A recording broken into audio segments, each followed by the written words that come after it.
So Little Mermaid is out in theaters, and it's a delightful little film. I don't think it's going to be up for any Oscars or anything like that. I'm not falling over myself loving it. But, I'll tell you what, I liked it more than I thought I would. And Halle Bailey, I tell you right now, this girl's a superstar. I had my doubts. I admit, I had my doubts going in, but that little girl is a frickin' superstar. And she's coming up in The Color Purple. That's coming up in December, and I'm going to be dying to see how she does in that, to see if maybe this Little Mermaid was a one-hit wonder performance for her, or if she's the real deal. We'll find out soon enough. Anyway, in the world of Disney live-action remakes, though, we've said it before, to put it kindly, they're hit and miss, right?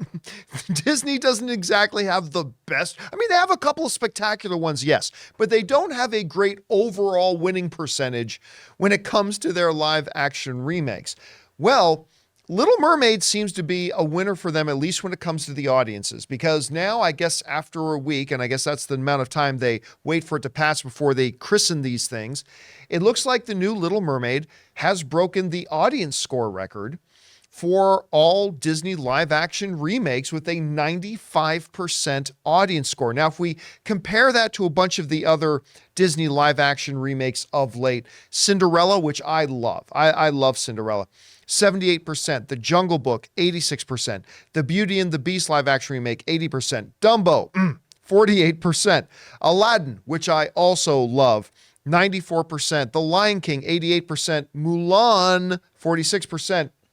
And The Little Mermaid, again, there at 95%. Now, I should point out, in the interest of fairness, that there is a Disney live-action film that does have a higher critic or audience score, and that's Cruella at 97%. The reason it is not included on this, as well as a couple of other Disney films, is that it's not actually a live-action remake, right? Cruella is a prequel, a reimagined prequel to 101 Dalmatians. Is not actually a remake of anything. That's why some other things we've left off as well, like the Christopher Robin movie, which also would have had a lot lower audience score anyway, and a few others. But the Cruella one would have had a higher score were it included in this category.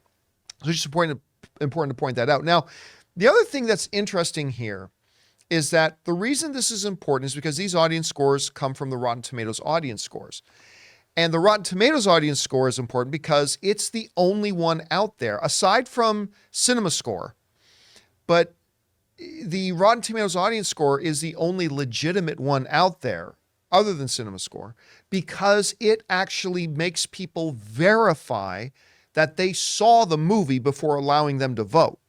Now, a lot of other audience scores out there, anybody can go, whether they saw the movie or not, and go ahead and register a vote. As a matter of fact, one of the worst places for that is IMDb. I mean, I love IMDb. We all movie fans use IMDb all the time, love it. But their audience scores are completely unreliable because anybody can go anytime and register, 10 stars or 1 star if they hadn't even seen the movie. As a matter of fact, Little Mermaid is actually causing IMDb to rethink its entire audience structure. This is from Fortune. Their headline is, "The smear campaign over The Little Mermaid is so intense," is their headline, "is so intense that IMDb is looking at revamping its rating system for the movie." If you go down and read here, this is a quote from IMDb.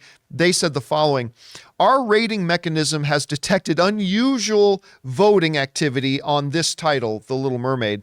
To preserve the reliability of our rating system, an alternative weighting calculation has been applied," IMDb wrote in a note flagging quote-unquote unusual activity on the page. When that occurs, the site says an alternate weighting calculation may be applied in order to preserve the reliability of our system. And again, they need to relook at the whole thing. But IMDb notes that up to 13,000 user votes were registered, giving the movie 1 star before the movie came out.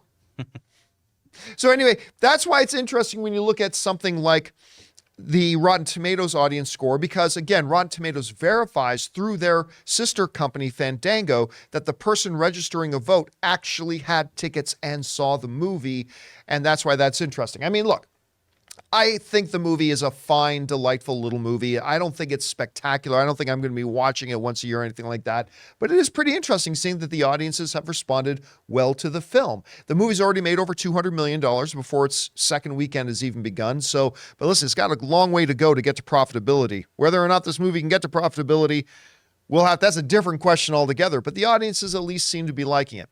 Guys, we want to thank a sponsor of this video, Rocket Money. The average person has around 12 paid subscriptions. Think about that. If you think you're only subscribed to a handful of services, you might want to double check. With Rocket Money, you can quickly identify and cancel all of your unwanted subscriptions. Rocket Money, formerly known as Truebill, is a personal finance app that finds and cancels your unwanted subscriptions, monitor your spending, and helps you lower your bills all in one place. Rocket Money will quickly and easily identify your subscriptions for you so you can stop paying for the ones you don't want and don't even use. Simply find the subscription you don't want and press cancel, and Rocket Money will cancel it for you. No more long hold times with customer service or tedious emailing back and forth. Rocket Money makes canceling subscriptions as easy as the click of a button. My wife Ann and I moved out of Burbank 2 years ago, and one of the first things I discovered when I loaded up Rocket Money was that I was still paying for a gym membership I haven't even been to in Burbank in 2 years. So stop throwing away your money. Cancel unwanted subscriptions and manage your expenses the easy way by going to rocketmoney.com/Campea.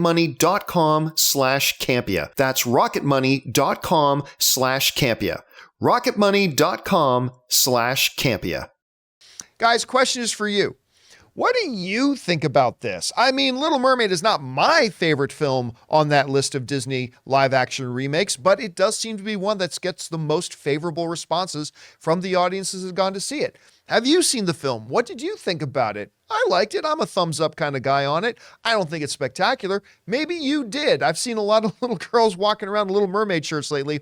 Whatever you guys think about this, jump down into the comment section below and let us know your thoughts. Hey guys, thanks a lot for watching our video. Make sure you click the thumbs up button and subscribe to our channel. And by the way, we do the John Campea Show podcast every day, so go and subscribe to it on Spotify, Apple Podcasts, or whatever your favorite podcasting app of choice is.